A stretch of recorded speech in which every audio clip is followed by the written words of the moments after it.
غیبت کتنا سخت گناہ اور کتنا سنگین جرم ہے کہ غیبت کرنے والوں کی توبہ اللہ قبول نہیں فرماتا جب تک کہ وہ اس سے معافی نہ مانگ لے جس کی اس نے غیبت کی ہے۔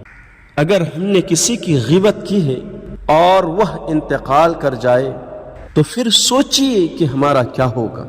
اگر ہم اللہ کی بارگاہ میں توبہ بھی کریں گے تو حدیث پاک میں ہے کہ غیبت کرنے والوں کی توبہ قبول نہیں ہوتی ہے۔ تو آئیے میں ایک بڑی پیاری حدیث پاک آپ کو سناتا ہوں جس میں ایک راستہ، ایک طریقہ سکھایا گیا ہے۔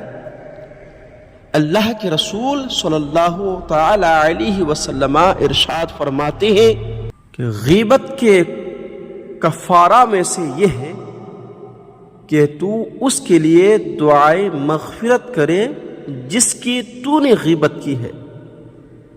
اور کس طرح کہے؟